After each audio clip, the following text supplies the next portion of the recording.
My brother had his first seizure on Christmas morning due to a brain tumor. We were all devastated and shocked. After a new diagnosis of epilepsy, that is probably what is happening to you. Take time to overcome your emotion, and after a few days, start to think of epilepsy as a disorder, which gives us a good chance to lead a very productive and healthy life. Epilepsy is the third most common neurological disorder in the United States. It is equal in prevalence to cerebral palsy, multiple sclerosis, and Parkinson's disease combined. And approximately 2.5 million Americans are affected by epilepsy. It is not a single entity, but a family of more than 40 syndromes. Although people of all ages can be affected by epilepsy, the very young, under 2, and the elderly are the most affected. In the United States, epilepsy currently affects more than 326,000 children under the age of 15, and more than 90,000 of them have severe seizures that cannot be adequately treated. There is an extremely high burden of illness associated with epilepsy. The mortality rate among people with epilepsy is 2 to 3 times higher than that of the general population. Optimal seizure control can reduce the risk of epilepsy-related mortality, decrease morbidity, and greatly improve the quality of life.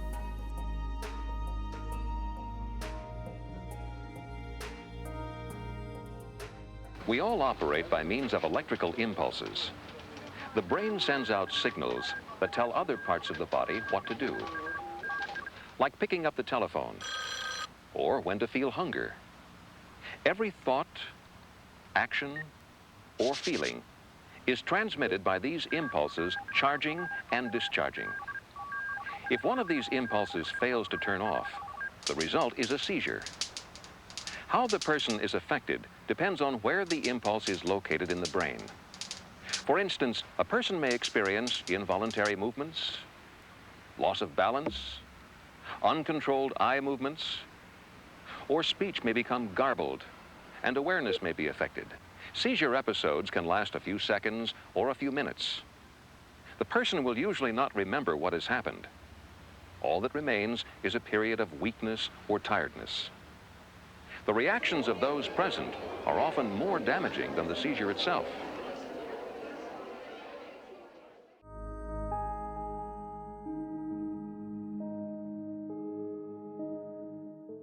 Today we're going to talk about types of seizures and seizure first aid. The two topics go together because you have to know really what kind of seizure someone's having in order to deliver the right kind of first aid. In order to do that, we need to talk about some fundamental principles or bases on which we decide what kind of seizures are occurring or what someone's having during a seizure. Seizures are fundamentally divided into those that are focal, that is, begin in one part of the brain. They can spread, but begin in one part. Or generalized seizures, in which the electrical storm begins throughout the brain all at once. The kind of seizure that most people are familiar with is a generalized tonic-clonic seizure. In this kind of seizure, the electrical storm starts everywhere at once. The patient becomes stiff all over, rigid. If they're standing, they fall over, typically backwards, with unprotected falling, may even hurt themselves. And after they fall to the ground, then they have jerking all over, all 4 extremities, so their arms and legs jerk rhythmically all together. Fortunately, it only lasts a few minutes, typically less than 3 minutes. And during that time, the patient's entirely unconscious because their entire brain's busy having a seizure. In addition to falling down and jerking all over, sometimes people are incontinent, that is, they lose control of their bladder, they wet on themselves. They sometimes are injured when they fall to the ground, or sometimes have contractions so strong that it may actually break a bone. Fortunately, that's uncommon, but it can occur. Seizure first aid for this kind of seizure is what we usually think of when we think of seizure first aid, and it's why I'm beginning there. In this kind of seizure, the most important thing you can imagine is if you see someone starting to have one, is to catch them before they fall and lower them to the ground. Once you lower them to the ground, it's important to protect them from injury. And what that means is that to not lower them onto any sharp objects or move any sharp objects out of the way. Also, once they're laying on the ground, they're likely to have this rhythmic jerking. And they may even be bouncing their head or pounding their head on something. So it's important, if you can, to put something between their head and the ground or whatever they might be hitting. So if you're wearing a jacket or if you have any other soft surface to put between the patient's head and the ground. It's also important to recognize that during this time, the patient's often rubbing very vigorously against whatever they're near, like the ground or carpet, and so it's useful to move them away from anything they might be rubbing against. If they have on a tight shirt or a tight collar, it's important to loosen their collar so that they're able to breathe more easily. In most situations, that isn't necessary, but sometimes it is. If you're able, and the situation is right, it's a good idea to roll them onto their side. And the reason for that is because during a seizure, people often salivate a huge amount. Foam seems to come from their mouth, and they may even bite their tongue, and blood may be even coming from their mouth. By rolling them onto their side, the blood or foam, or if they throw up, will come out their mouth and not down into their lungs. You might have heard you should put something in their mouth so that they wouldn't swallow their tongue, but that in fact is not true. You should never put anything in the mouth of someone who's seizing like that. The reason is because, first of all, your tongue is attached in your mouth, so you certainly can't swallow your tongue. But it is true that sometimes your tongue, you might think, could obstruct the airway, could get in the way of breathing. But simply rolling them onto their side will help the tongue to fall out of the way and for them to breathe. During that first part of the seizure, called the tonic phase, people are stiff all over, and during that time they won't breathe because all their muscles are contracted. But that phase only lasts just a few seconds. So usually, by the time you recognize it's a seizure, they've already progressed onto the clonic phase. That's the jerking part of the seizure. And during the jerking part, not only will they be breathing, but often they'll be breathing a particular kind of guttural or deep kind of respiration, sort of a sound. So you know they're moving air, so you know they're breathing. It may not be very effective, but they're breathing. As soon as that kind of seizure is over, patients have a huge relaxation, as though they're dead to the world. And often when they breathe, it's a deep kind of respiration. It's a and the reason they're like that is because their whole brain is exhausted. So they breathe this slow, deep breathing, and they're entirely unconscious typically. They'll slowly recover over the course of 10, 15, 30 minutes. Sometimes might take all the way to an hour to come entirely back to themselves. After they first wake up, they may be confused, but gradually they'll return to normal. So first of all, in terms of seizure safety, it's important to recognize this typical sequence of events. Under normal circumstances, when someone has a single seizure who's known to have epilepsy and known to have this kind of seizure, in which they haven't hurt themselves, and it's a typical seizure, you can simply wait until the seizure's over, and then tell the person they've had it, keep them safe, and help them go on about their day. Usually you would not need to call the rescue squad. However, there are certain situations if you witness a seizure like that, if anything at all is unusual about it. So first of all, if it's the first time someone's had a seizure, they need medical evaluation. Second, if they happen to be pregnant. Third, if they have anything else wrong with them, other important medical conditions like a brain infection, or they're known to have other problems like certain kinds of cancer. It's also important to recognize that when a seizure like that goes on for more than about 5 minutes, it's unlikely to stop on its own, and it may go on to be as much as 30 minutes or an hour or just keep going. So if a seizure goes on for more than about 5 minutes, it's important to call the rescue squad. The second kind of seizure we're going to talk about is also a generalized kind of seizure, and it's a myoclonic seizure in which someone has a brief jerk. Often it's of the arms, like this. Sometimes it involves the face or the eyes. Sometimes it's very subtle, just involves one hand or one leg. When that happens, typically others might not even notice, and it doesn't really cause a medical problem that requires first aid. But there are a couple of situations in which you should consider first aid for myoclonic seizures. First of all, although it's not exactly first aid, it's a problem with seizures in that someone may drop whatever they have in their hand. And that can be a problem, or worse yet, it might fly out of their hand. So if they're holding a knife, that could be a danger. That's almost never a problem, but something to consider. The one time that myoclonic seizures can be important is sometimes they cause people to have myoclonus of their whole trunk, and they're thrown to the ground. And when they're thrown to the ground, then they could have injury. In that case, in which myoclonic seizures occur like that, first aid usually isn't necessary as part of the seizure because the seizure's over almost as soon as it happens. Of course, if someone's hurt themselves, then they'll require first aid for hurting themselves in whatever way they might be injured. There's another type of important generalized seizure that's kind of the opposite of that. It's called an atonic seizure, or drop attacks. And in drop attacks or atonic seizures, people suddenly fall to the ground loose and limp. So instead of getting stiff, they just as though they fainted, they fall to the ground. And that, you can imagine, could really result in injury if you have unprotected falling and crumple to the ground. Unlike a generalized tonic-clonic seizure, when someone might fall over like a tree, in this case they crumple to the ground. So they may hit something on the way down, like their forehead on the desk or a windowsill. And the final type of generalized seizure we're going to talk about is an absent seizure, what used to be called a petit mal seizure. And it involves staring, simply staring unresponsiveness. It most often happens in children, But even if it begins in childhood, sometimes it persists into adulthood, or adults can have it too. The good thing about this kind of seizure, it usually consists only of just staring. Occasionally there may be a bit of hand rubbing or swallowing or making noises, but most often it's just staring. It's usually very brief, on the order of just a few seconds. So as someone who has one just stops for a moment, just like that, then they go on about what they're doing, and it's not a problem. There are a few kinds of absence seizures in which people may fall to the ground, sometimes in children particularly, who have other types of problems like developmental delay or cognitive impairments, who have a number of different kinds of seizures. During their staring absence seizure, they may have an atypical absence seizure in which they actually kind of ratchet down to the ground, in which they lose tone. So in those kinds of cases, you have to be sure they don't fall and hurt themselves. But in general, absence seizures aren't a problem. So what we've been talking about are generalized seizures, seizures that involve all of the brain at once. But the electrical storm of a seizure can also begin in just one small part of the brain, or one focus. That is, these are focal seizures. And focal seizures are fundamentally divided into simple partial seizures and complex partial seizures. The terminology doesn't really matter, but what's important is that in simple partial seizures, or highly focal seizures, it involves just one small spot in the brain. And because of that, as you can imagine, it just causes very specific symptoms in just one part of the body. So for example, when focal seizures begin in the right motor cortex, that's one small area in the brain on the right, which affects the left side of the body, it might just involve jerking, say, of the left hand.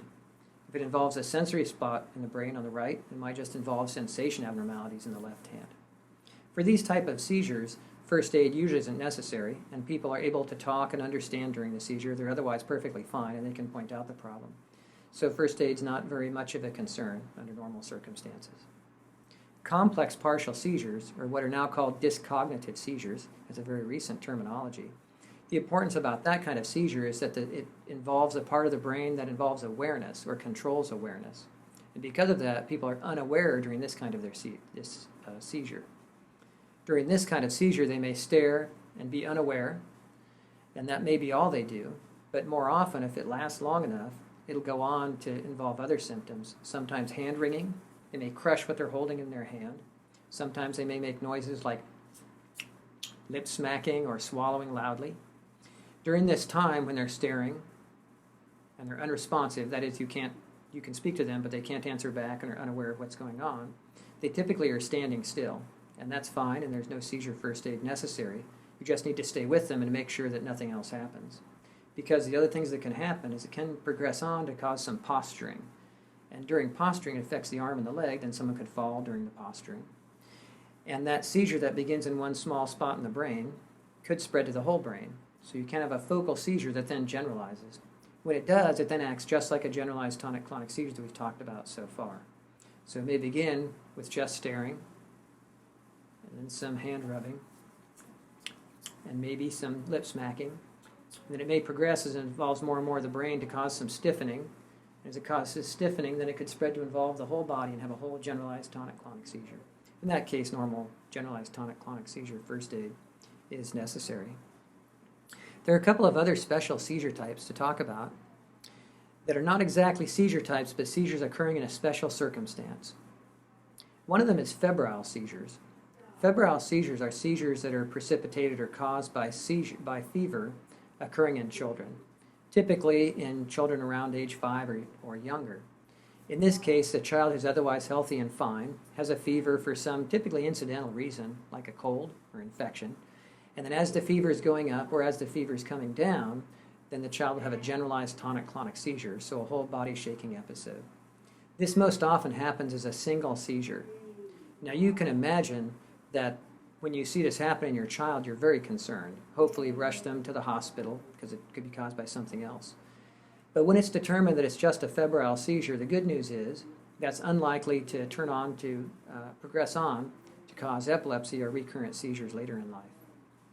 It's also pretty common, surprisingly common. About 5%, so that's 1 in 20 children will have a febrile seizure. Like I said, most often it doesn't go on to cause epilepsy. The time when we want to consider febrile seizures more closely to see if they're due to something else or something besides febrile seizures, if they're very long, they go on for more than 30 minutes, for instance. If instead of being generalized tonic-clonic seizures, they're focal seizures, and of course we would look for something focal that could be wrong in the brain. Or if they happen in someone who has other medical problems or other neurological problems, we might wonder if it's a consequence of that, and that would require further testing, for instance. Catamenial seizures are seizures occurring in women around their menstrual period. Among all women with epilepsy, if you simply ask them when are they most likely to have a seizure, about 30% or more, depending on the kind of seizures they have, will say that they're most likely to have them around their menstrual period. If they have them only around their menstrual period, so no seizures any other time of month, then at the time of their menstrual period have seizures and not at other times, and that's called catamenial seizures or catamenial epilepsy. So what we've talked about is generalized seizures that occur everywhere. We've talked about focal seizures that begin in just one part of the brain. Talked about status epilepticus, which is a medical emergency, one seizure that doesn't look like it's going to stop on its own and occur and last more than 5 minutes. The other thing to note about status epilepticus is that sometimes someone can have one seizure and then a second seizure, and if they don't wake up in between, we don't really know that they're not continuing to have seizure activity in their brain. So if you have two seizures less than 30 minutes apart, we'd also call that status epilepticus, which I should have mentioned before. And finally, we talked about seizures in some special circumstances, that is, febrile seizures and catamenial seizures.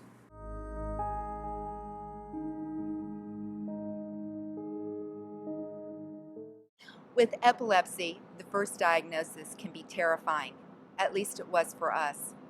Epilepsy can mean so many different things, and a lot of people just don't have a lot of information about epilepsy. That's what inspired the idea for this DVD. As newly diagnosed patients, we needed something to give us an overview of the many facets of epilepsy and a place to start as we take control of it. First, you're not alone. 1 in every 26 people has epilepsy. It is the third most common neurological disorder after Alzheimer's and strokes. The first 6 months will be challenging with all the tests, understanding the diagnosis, and understanding the adjustments to your daily life. Some things will change and some will stay the same. It's important that the family supports each other, not just the person with epilepsy. Do not be so focused on the child with epilepsy that your other children do not get the attention they need. Everyone in the family should be involved to keep your daily lives as normal as possible.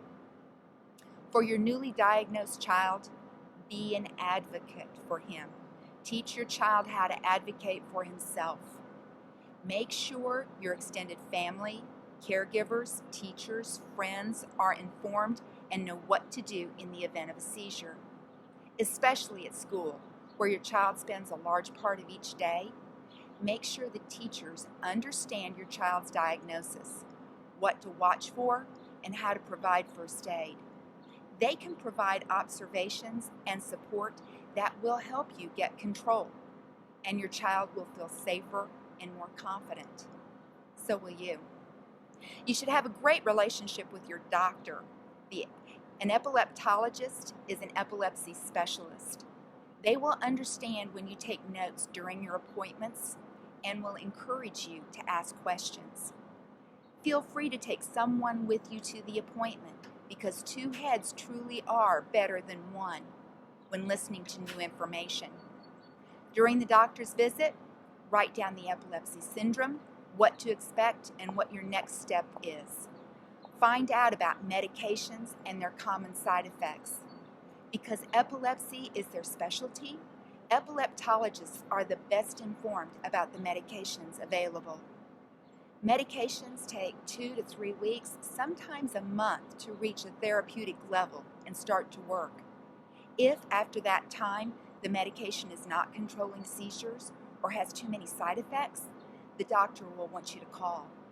It often takes several trials to find the right medication or combination of medications to control the seizures with minimal side effects. Between conversations with your doctor, it's important to keep a daily journal and be meticulous. This will help you get control. Write down when your child sleeps, what he eats, physical activity, how they feel, changes in medication, and of course information about your child's seizures. What were they doing at the time of the seizure? Had they just awakened? Did they fall, cry out, stiffen, convulse? What part of the body was first affected? Was there any bladder or bowel control loss? Did their skin turn blue? Were they flushed? Could they speak or respond to questions? Taking control means all this: keeping a journal, asking lots of questions, having a great relationship with your doctor, and gathering your support team.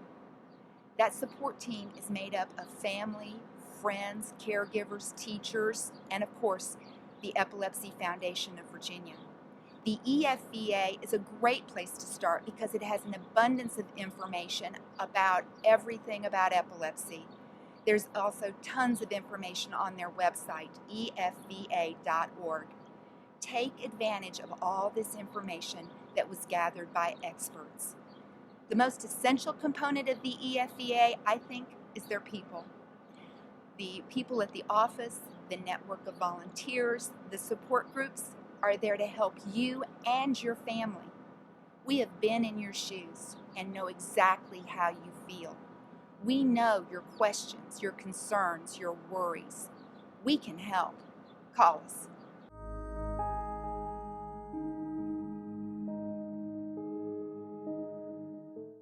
Well, first of all, epilepsy in adolescence is one of the most common neurologic problems in that age group. And it's tough to be a teenager to begin with, and I think I certainly can think back to my teenage years, and teenagers are battling a lot. They're learning who they are. There's other social challenges that come up, such as new friendships, dating, dealing with driving, drugs and alcohol, and all those things come up, and they're complicated in teens who have epilepsy, or teens who have chronic disease in general. It certainly is more complicated in patients with epilepsy. So I felt like there was a specific need in my teens to really be able to address those issues. And the issues are very different than what kids have who are dealing with epilepsy and what adults have. So I think it's important to think about teens as a distinct group. So when a teen is first diagnosed with epilepsy, I think the most important thing is to educate the teen on what epilepsy is. Some of the teens I see are diagnosed as kids, and when you're diagnosed early on, often a lot of the educational information is aimed at the parents. So the child never really understands their diagnosis. I also see a different subset of groups of kids that are diagnosed in adolescence. And again, it's important for them to understand what their disease is, what epilepsy is. Some of the toughest issues that adolescents face are typical adolescent type issues. Issues like driving, dating, new relationships, drugs and drinking. And teens without epilepsy battle those, but it becomes tougher when you have a condition like epilepsy. You should have a normal life in all aspects of your life. And this is why, for example, through our support groups, when they ask about dating, there is no rule for that, but we always say, listen, you have to do something very, very light, something nice, like, for example, go to the movies, or go to have a cup of tea, have a nice walk at the park, you can go to a museum, etc. And do not talk about epilepsy. Probably when you get the third date, you can start talking in a very normal way about this issue, because epilepsy is a disorder that can happen to anybody. So one of the things I try to do is really to have an open dialogue, and an open dialogue very early on between the teenager and myself as an epileptologist, and also with the parents. Not only is it important for the teen to understand the issues with having epilepsy and driving and others, such typical adolescent concerns, but it's also important for the parent to understand as well, and for the parents to understand the risks. But in a very simple way, they can drive. There is no problem with that. They should be work with their doctor and the DMV about their seizures. Most of our clients drive. The teenager learns to manage their medicines themselves, and the parents need to learn to take a step back. And that's a really tough process for the teen and really hard for the parent as well. We organize every year a contest called Use a Helmet, Prevent Epilepsy. It is addressed to 4th graders in every school in the Commonwealth of Virginia. and they are supposed to produce a drawing with the theme, Use a Helmet, Prevent Epilepsy. In November, in Charlottesville, where we have our main office, there is a panel, a committee, that will choose 12 drawings that will be the winners. Those winners, they are invited in January to the General Assembly in Richmond, where they are going to receive their awards for these drawings, and the awards will be given by the Lieutenant Governor, Dr. Ralph Northam, and Delegate John Obana. But if you see our programs, many of them are addressed to the general population. With the Use a Helmet, Prevent Epilepsy, and they understand very well, and at the same time, to tell them that a person with epilepsy is a normal person. All the studies done so far, it required $0 in order to hire a person with epilepsy. The only thing that the employer needs to do is to eventually call some of us, and we will give a training to the other employees what to do in case the person will have a seizure. And this costs nothing to the employer, to the person with epilepsy, to anybody. So at any level in society, we try to promote the idea of normalcy, that they are like everybody else.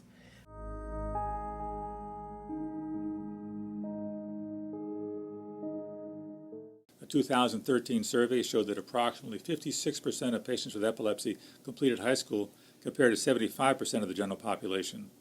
Only 15% went on to finish college compared to the national average of 55% for the general population. With this in mind, we believe there's so much more we need to do for our young people with epilepsy.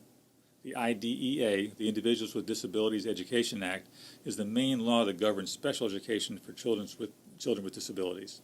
It sets out a framework for identifying children with disabilities that impact learning, developing an individualized education program, the placement of children into special education, and review of those placements on a regular basis. Students with epilepsy may not need formal special education, but they can benefit from accommodations such as the administration of seizure medications or extra time for tests or reduced workloads. For these students, it would be appropriate to have a Section 504 plan, which is an agreement that sets out reasonable accommodations for students with conditions like epilepsy to ensure they have the same access to education as other children. Children with epilepsy may face a number of scholastic and behavioral problems. If a child's teacher reacts appropriately and positively, their classmates will also react in a similar appropriately and positive fashion. A child's slow responses or sedation may lead to unpopularity or criticism from their classmates. They may feel as though no one likes them, or that while nothing is said, when classmates choose their partners, they are never actually chosen. In an in-depth study with 24 adolescents with epilepsy, 71% reported prejudicial behavior, especially bullying and teasing in secondary school. The study showed that friends were generally those who knew about epilepsy and understood why a child behaved the way they did. Here are some suggestions that may be helpful to students with epilepsy or other disabilities. You may want to consider a change in your child's schedule. Many times students do better if they can start and finish later in the day, for example, starting at 10 a.m. instead of 8 a.m. and then finishing 2 hours later. Contact your child's teachers and explain the need for more time to complete examinations. Some students have benefited from being allowed to record lessons so that they can review them later in the day. In some cases, online classes may also relieve stress. Memory exercises and assistive devices can be important for patients with epilepsy, and those devices are available through the EFVA. A child with epilepsy should be encouraged to participate in sports and other social activities. Using a buddy system and having your child's friends aware of their epilepsy can also be extremely important. With proper accommodations at home, at school, and on the playground, a child with epilepsy can be accepted, happy, and successful, and can become an appreciated member of their community.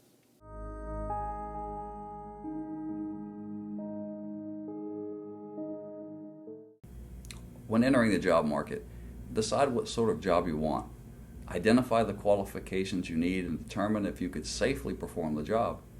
Evaluate your level of seizure control and consider jobs that allow you to work at your own pace with flexible hours or from home. EFVA's online booklet, Epilepsy and Employment, will help you here. It can be difficult to decide what and when to tell a potential employer. There are many factors to consider. The nature and extent of disclosure will probably depend upon your particular circumstances. Remember, there are laws governing what an employer can ask about disabilities in a job interview. If you decide to talk about your epilepsy during the job interview, think carefully about questions that might come up and how you will answer them. Remember that the employer's concern is job performance and safety. Show the employer that you are a normal and capable person. Focus first on your qualifications for the job. Establish the fact that you can do the work and do it well. Then talk about epilepsy. Stress the fact that Department of Labor studies have shown that workers with epilepsy have better than average safety records. Explain how you cope with the possibility of having a seizure. Facts are the best way to overcome a potential employer's fear. Explain the facts about your seizures, whether they come at certain times of day, how long they last, how long it takes to recover from them, and whether or not you have any warning. Explain how you would prevent them from interfering with your work. Also say that there are thousands of people with epilepsy working in almost every type of job. In fact, their epilepsy may give them a very high motivation to do the job well to prove their ability. Also, having a buddy at work who knows what to do when you have a seizure will help as well.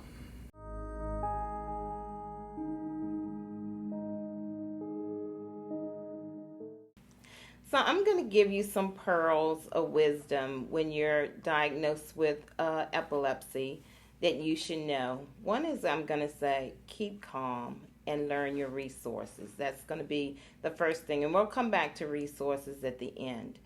But I want you to know that it's not the end of the world, and there's some things that you can do in your home to be able to help you with safety. So let's talk about cooking. And one of the things that we recommend is that you use your microwave. Cooking with the microwave is great. That same baked potato that you would have that took a couple of hours will take a few minutes in the microwave. The next thing you want to do is you want to make sure that your house is kind of safe. And a good example of that would be like your tables or things in your house that have sharp edges. You want to pad them. Just put something soft, because the one thing, again, you want to make sure that you're safe and that if you fall to the ground, you don't hit your head, or that if you're on the table is there, you don't bump your head, and you want to be safe.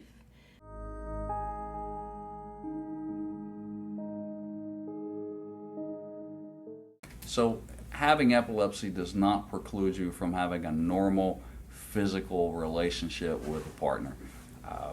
Nothing that you're going to be able to do during the course of that relationship will make you more prone to have a seizure. Could a seizure happen while you're in the act? Perhaps.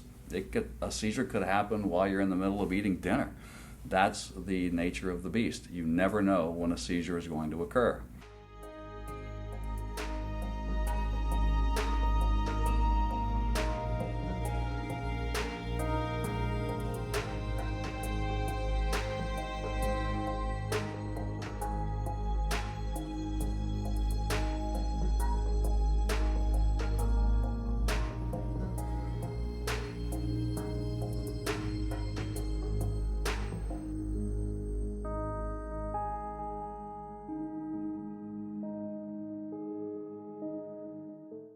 My goal here in the area is that I go around to different neurologist offices and I talk to them about different treatment options for seizures. And if you're newly diagnosed with epilepsy, the first treatment option would be medication.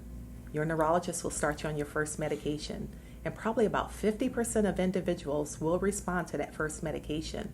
But if they have to start you on your second medication, only another 12% will probably respond to that second medication. But if you get to that third medication, only another 2% will respond. So there's usually always that 35% of individuals who's tried everything under the sun and they're still having breakthrough seizures. And that's when your neurologist will start thinking out of the box of other different treatment options for seizures. They'll look at brain surgery, and they'll also look at the vagus nerve stimulator. And for brain surgery, they're going to send you to the epilepsy monitoring unit where they're going to take you off of all of your medications, because the purpose of being there is that they want to capture a seizure, because they really want to find out where that focal point is, where that seizure is actually occurring in your brain. And if they can find that focal point and the benefits outweigh the risk, then maybe you'll be a great candidate for brain surgery. And if not, a lot of times they will refer you for the vagus nerve stimulator. And the vagus nerve stimulator is a surgical procedure. It takes about an hour in the operating room, and the surgeon makes an incision right in the chest area, and that's where this little generator is placed. And then they make a small incision right in the crease of the neck, and that's where your vagus nerve is. And this lead has 3 little electrodes at the end, and they curl those little electrodes right around your nerve. So this generator will send a stimulation to your nerve, which will send a stimulation to your brain, which will hopefully abort a seizure, shorten a seizure, or shorten a post-ictal time after a seizure. So you have different treatment options that you can talk to your neurologist about. Again, medications, you can talk to them about the ketogenic diet or the modified Atkins diet, or the vagus nerve stimulator, or brain surgery.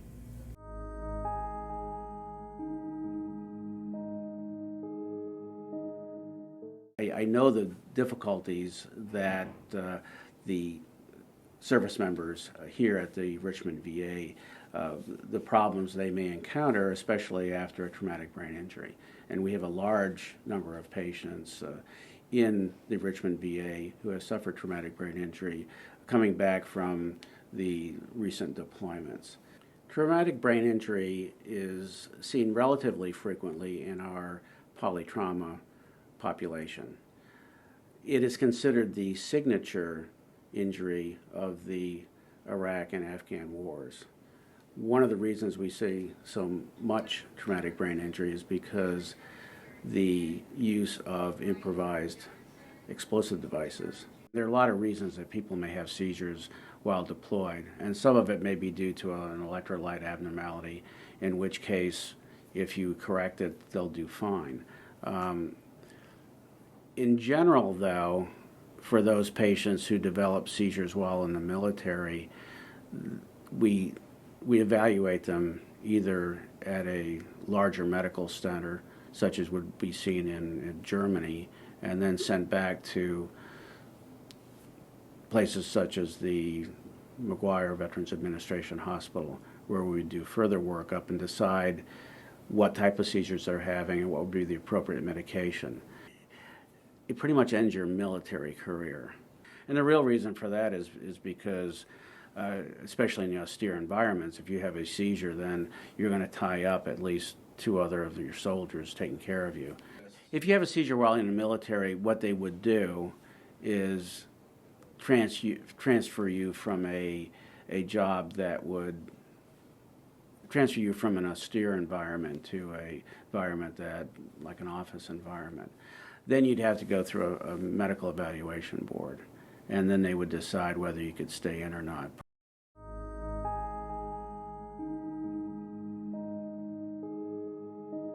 The prevalence of epilepsy is highest among older adults, especially after age 65. In those older than 70, the incidence of epilepsy is nearly twice that of children, and in those aged 80 years and older, the disorder occurs 3 times more often than it does in the pediatric population. Among patients older than 75, 10% will experience a seizure and 3% will be diagnosed with epilepsy. Until recently, however, there has been very little information about epilepsy or seizures in older adults. Keep all your doctors informed of your medications because there may be drug interactions with the anti-epilepsy medicine.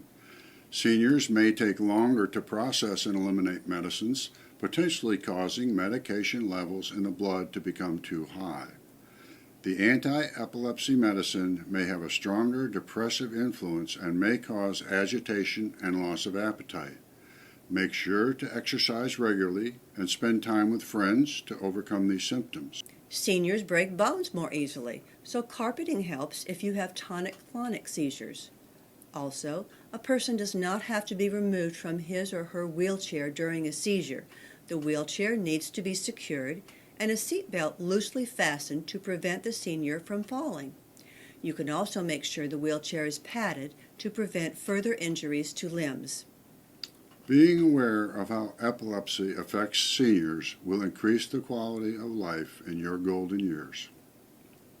EMTs, police officers, school nurses, and many other professionals benefit by learning about epilepsy. We have excellent trainers at the Epilepsy Foundation in Virginia, and many neurologists with a special interest in epilepsy are involved. So please contact us via www.efva.org. The Epilepsy Foundation of Virginia is here to provide assistance as you move into this new stage of your life so that you can still be productive, happy, and have a healthy life. You are not alone.